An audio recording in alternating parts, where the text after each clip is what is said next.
You too. What's up? We're here. We're gonna watch my first reaction to Black Ops 7. The trailer that came out today, August 19th. I watched a couple little clips today while I was at work, but I didn't spoil it for myself, so this would be a raw, fresh reaction to what they plan to do to maybe make it better. God knows what they're gonna do, so we're going to get into this right now.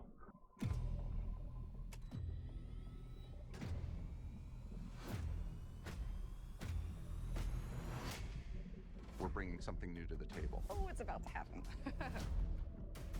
I think they're in for a nice surprise, yeah.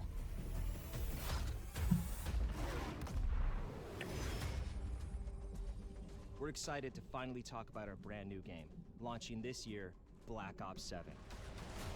This is a story we've been building for years, designed from the start to deepen the Black Ops universe. We're picking up the thread in 2035, a world shaped by the consequences of choices made long before. It's a future forged by fear. We're always looking for new ways to one-up By ourselves fear, and huh? push beyond what we've achieved before. And Black That's Ops 7 blatant lie. gives us the opportunity to take valuable player feedback and infuse it directly into our development to make this the best Black Ops experience. You'll be able to squad up with friends or play solo in a fresh and innovative co-op campaign. Okay, I like that they're doing a co-op campaign. That's pretty cool. I ain't gonna lie. Like back in the day, I used to play co-ops in Halo, and that was cool. Don't get me wrong, but like most of the time, whenever I go play video games with my friends, I'm not like, hey, we need to go play the campaign. Like that's not what we do. I mean, it's cool though. I don't know. Jump into a I don't know. 2035 multiplayer experience loaded with brand new maps. And yes, the next chapter of Zombies, set entirely in the Dark Ether. First, let's dive into our campaign. From the start, our goal was to tell a story that could stand on its own, while also honoring the legacy of the series. Throughout development, we found meaningful opportunities to reconnect with characters and storylines from earlier Black Ops titles. I never remember any of these. Okay, I need to hit the beach and work on my tan. I literally never Black Ops remember any of 7 these takes stories. place about 10 years after the events of Black Ops Am I 2 with am I Raul bad for doing Menendez that? I don't know. and his Cortes DA movement. It's such a good period of time because how have these characters changed over the last 10 years? We have this sweet spot here to really open up some new relationships between characters. At the end of Black Ops 2, Honestly, it's Raul a game Menendez about was shooting seemingly people. killed. Now Why in do I really care about 2035, this? he's back Am I supposed to with care a about this? mysterious video threatening to burn the world down in 3 days. In response to this imminent threat, the Guild, a global tech conglomerate, has stepped in to offer protection where governments and nations have failed. David Mason, callsign Section, is back, deployed to investigate the new danger. What begins as a tactical operation quickly unravels into something far more disturbing as they uncover a weapon engineered to turn fear into an instrument of war. So when the team gets exposed to it, we get to dig into twisted versions of their memories. It really plays on their fears. It puts them into this kind of paranoid state. As the story deepens, reality fractures, missions twist into surreal dreamscapes. Or is this Inception?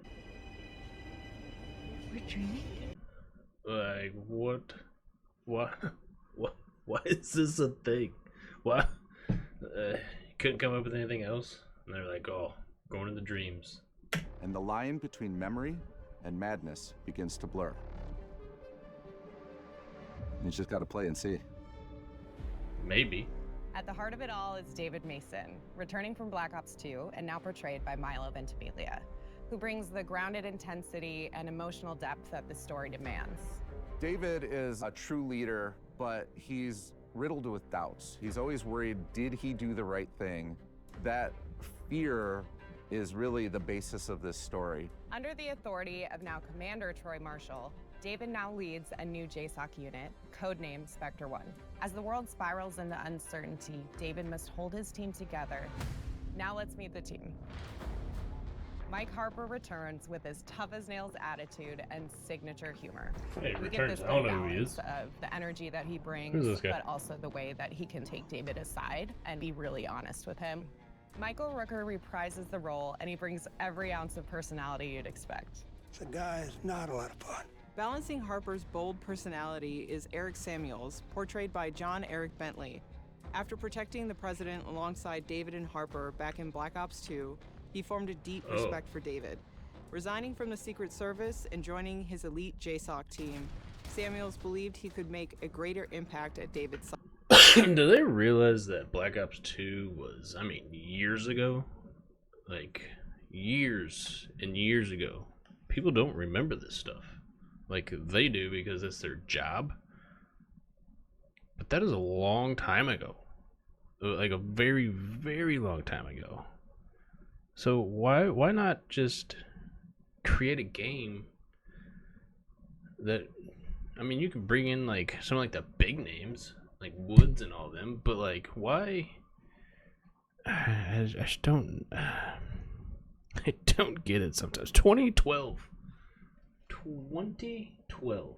is when that came out. My son was born. Side. 50/50 is one of our new characters. She's pretty amazing. She's Samoan, and she's kind of worked her way up, and then at a certain point in her life started experiencing this degenerative disease. Rather than getting taken away from the fields, she is willing to get some of her limbs replaced with bionic limb replacements. She's played by Frankie Adams, who is just a perfect fit for the role. It would suck to get kicked and punched by her. Alongside these new and returning faces, we're introducing Emma Kagan, portrayed by Kiernan Shipka. As the CEO of the Guild, Emma has positioned herself as humanity's last line of defense against the emerging threat. But her philosophy on how to confront this crisis puts her at odds with David and his team, raising questions about trust, control, and the cost of survival. Is that like You'll also meet operatives like Slade Razor Barrick, who heads up Spectre 2, the secondary JSOC team supporting the mission. Integral to our story is the enduring shadow of Raul Menendez. Now, as the world spirals towards chaos once again, the question isn't just whether Menendez is back, it's whether David is ready to face what that truly means. It was just the beginning. A necessary first step. Mission variety is the at the dude in core Black of Black Ops Ops 6? 7. I can say that you are definitely going to see some of the most trippy shit you have ever seen in a Call of Duty campaign. Things are going to progressively get really, really crazy the more you play. You're going to travel to places in reality in the game, but also in your mind. We can go to Nicaragua. We can go to Los Angeles, all within the span of seconds because there's no limitations on what this mindscape can bring. Avalon isn't just where the story begins, it's where it unfolds. We're going It's to the where Guild is multiverse. based. And while we won't spoil why that matters just yet, their presence I here mean, you can is go no ahead and accident. just It's a spoil city it. layered Spoiler with alert. history and power, hidden agendas, designed from the ground up to serve both the narrative and the gameplay. Having Avalon as this massive space is a first where we can actually integrate seamlessly into the campaign. You're doing a very specialized mission here, and then you go back to Avalon and you're progressing the story. It's a place where the past and future collide, and where the truth It's about literally the Menendez multiverse. and the Guild waits It's to literally the be uncovered. multiverse. And as part of the co-op campaign, we're unleashing something bold, the endgame.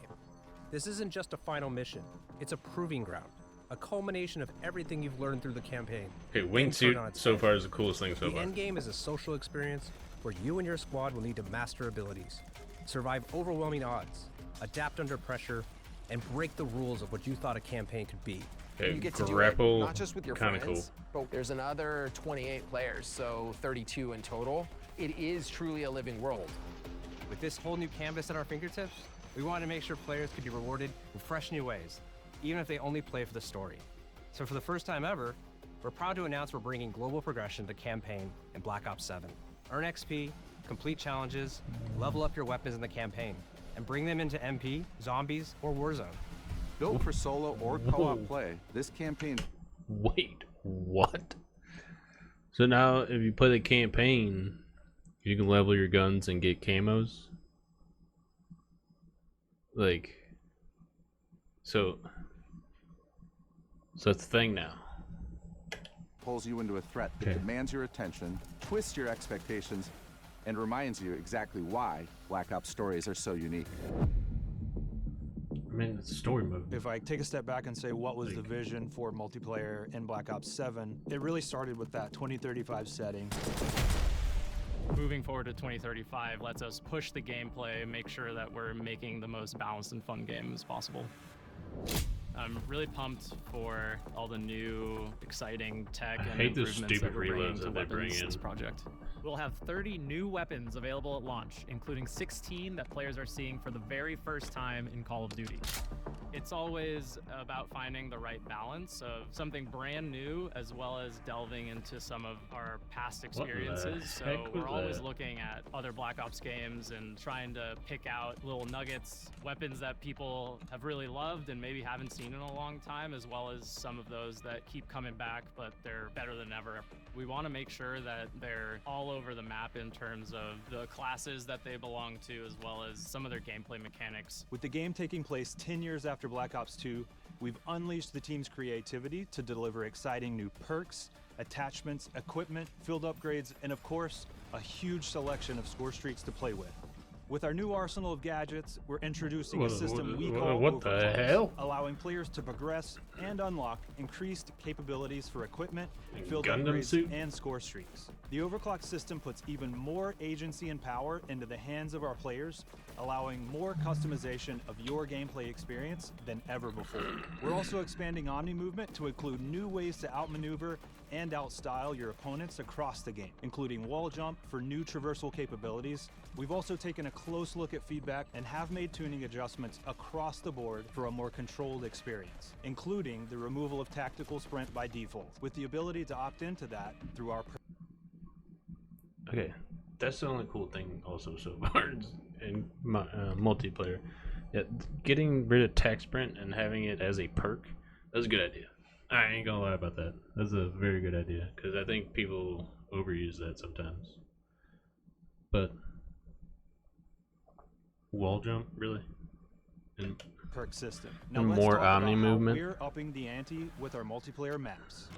We're taking multiplayer to bold new locations that are deeply connected to the narrative. Feels though you always lie to me. Covert guild facilities in Japan, revisit David Mason's childhood cabin in the Alaskan wilderness, infiltrate a remote tundra installation, and clash across a high-tech solar array in the Australian outback. Our maps are designed to breathe more, giving players the space to fully explore our expanded Omni movement system, while still delivering the tight cover-to-cover combat that defines Black Ops. Each layout emphasizes clear lane definition, strong sightlines, and opportunities for creative flanking and positioning. Whether you're a run-and-gun player, a tactical defender, or someone who thrives on movement and momentum, Just so there's we're something clear, here I'm pretty for sure you to they learn, say this adapt to, every and game. dominate. Because we're taking place after Black Ops 2, we've been able to revisit some of those spaces in reimagined ways, and Raid is definitely one of those that we thought was really Raid's important such to a bring good back map. at launch. This is the Raid Like- you know and love, reimagined for Black Ops 7 in a setting that's as beautiful as it is deadly. I think my favorite new multiplayer map is going to be the Forge. Yes, that would be Forge. Scar. Cortex. Homestead, for sure. We've got 16 exciting maps at launch, all 6v6. We're also hard at work packaging some of the most unique maps for post-launch, leaning all the way into the themes of Black Ops 7. I just don't even really know the theme. It's in 2035 and in like a multiverse slash One of our new modes Inception. at launch is Skirmish, a large-scale experience where teams battle it out to complete objectives. It is a big 20 versus 20 size map, but adding Wingsuit into multiplayer changes the dynamics of it compared to just like a core 6v6 mode. This allows you to have not only a bigger play space, but also more objectives going on. A squad captures an objective, they could basically wingsuit across the map to capture the next objective. One of my favorite things about Skirmish is that no one match feels the same. This is a multiplayer experience designed to surprise you, built with intention, shaped by experience, and driven by the variety that keeps players coming back. Stay tuned later this year for more details at our full multiplayer reveal at Call of Duty Next. And of course, you'll be able to get hands-on in the open beta. Now, let's dive into all the new ways you'll be rewarded through our global systems. For the first time ever in a Call of Duty, we have a connected campaign. All the great XP, progression, challenge systems you know and love from multiplayer, zombies, and Warzone will be in co-op campaign. For the first time ever in Call of Duty, you're going to be able to share your weapon builds. You can send a build directly to a friend so they don't have to create it themselves. We're also adding a build code to Gunsmith, so whenever you see a screenshot of another player's build out of the game, you can enter the code to copy the exact same build. As we've been... Okay, that's not bad. I mean, I understand like having to go in and do all like the gunsmithing, and it gets rough. But that's like, it takes you 2 minutes. Like, it's not that bad. The only thing I could see that benefits is like people that will do a build for somebody and then they'll try to win a Warzone or something like that. But that's it. But they gotta bring Blackout back too. So this game is, I don't know. Building Black Ops 7, the second stage of prestige has always been evolving into weapon prestige. That deep engagement with your favorite guns is going to be recognized and celebrated. Enter weapon prestige, unlock that unique prestige attachment that is different with every gun. That gun Complete looks cool. 2 weapon prestiges, and you're going to graduate into weapon prestige master with hundreds of levels to climb through. There are more ways to earn camos than ever in Black Ops 7. And looking ahead to our post-launch seasons, we're excited to bring weekly challenges to Black Ops 7 with unlockable gameplay rewards to earn, challenges for all modes, and multiple completion weapon camos to chase each and every Unless season. you play We'll this have a lot game more to daily, talk about on progression and global systems later this like, year, but for now, it let's already take a look sucks at how trying to we're get every moving single forward in gun time to leveled up. 2035 with our HUD and UI. Let's It's see, did great they because change it's not this? so far in the future that it's sci-fi. It's still kind of grounded in the technology we have today. It's still believable, but it does kind of break free from the constraints. There's a lot of VR and AR headsets that have come on the market in the last few years, and so if you take a look at that and you imagine, okay, 10 years down the line, what's that going to look like? And what's that going to do for soldiers, and then how does that translate back to a video game, and how can we give that kind of experience to our players? It's called Cerebral Link, and it's what connects all of our players. It can be a variety of things: audio, visual, handheld. It's this distributed network that goes through all the gear that the players will have. It feels like it's being pumped through, whether it's a message or the mini map or the ammo widget. It's got this consistent look and feel, and I think it more so than ever is going to feel like a cohesive and immersive experience for our players. Accessibility is important because it brings in new players, it strengthens our community, it helps us form new connections, form new bonds, new friendships. One of the main things that I focused on was the center dot that you see in first-person games is usually the go-to fix for motion sickness. I started trying to figure out how we can build upon it and find other ways to reduce motion sickness for our players. We'll have more details. I've said this a lot so far. Is that a thing? Do people get motion sickness playing this game? I mean, if that's the case, then I'll turn the game off. I didn't even know it was a thing. Like, I could see turn off like all like the blurs and everything, because that's not cool. But motion sickness? About this and other new features as we get That's what closer to we're worried launch. about? 2025, that's what we're worried about, huh? We get the opportunity to mess with some cool You guys really did horrible on Black Ops 6. Full display throughout the We're gonna fix entire motion sickness, don't worry. To highlight just a few, we got next level particles and vector fields, volumetric fluid simulation, and dynamic surface deformation. But what does all that tech speak mean for you? Snow that gets trampled when you step in it, I fog mean, that parts and swirls when you run through it. Just so we're Truly clear, like epic that's explosions. hopefully you fix your And a servers bunch of other because stuff you'll just have to discover for yourself. like whatever. We're pulling out all the stops with round-based zombies this year. After the events of Black Ops 6, our crew is now trapped in the dark ether. This is a whole new universe to explore in zombies, where the team's creativity can absolutely run wild. Our crew is essentially in prison here, and they'll need to fight to discover a way to escape this reality. As if that wasn't enough, they've just come face to face with an alternate incarnation of our original crew, Richtofen, Takio, Nikolai, and Dempsey, with no idea who they are or why they're here. We're delivering a truly massive round-based map at launch, packed with new features, as well as the return of survival maps for the first time since Black Ops 2. It's going to be one hell of a ride, and you won't have to wait long to see more. Our official Zombies reveal is only weeks away. Until then, we'll leave you with this.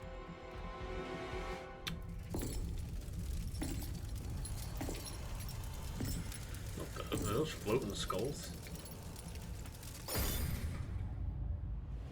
On behalf of all the That's studio it? teams working to bring Black Ops 7 to We'll life, leave you this. thank you for being part of this journey.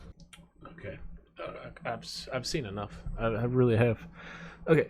The only way this game survives, literally the only way Call of Duty as a whole survives, is with Blackout 2. AKA, it's... If you've never played Blackout, which I never did, I hate to say it, but I never did, because I wish I would have, because everybody loved it. It's just like Fortnite. You land, you pick up random guns, you pick up better and better guns, you find better guns, and you battle it out. Without that, this game is chalked. Like the fact that they have to put weapon camos in campaign. That is... Why? Why does that need to be a thing? There's so many just... I don't know. I hope when the beta comes out, it gets all explained a little bit better, maybe, or shown better, or I don't know. It looks horrible, and the fact that they have like hundreds and hundreds of camos to grind for, oh brother, like I said, this game, the camos are easy to get. If you play every single day. Like all the content guys got them, I don't know, it took them like a week or two or something like that. And again, they played for 24 straight hours every single day. So, I don't know. I just don't know. And then the co-op and, I don't know. I guess we'll see. So, that's my review. Will I be buying it? As of right now, it's a hard no.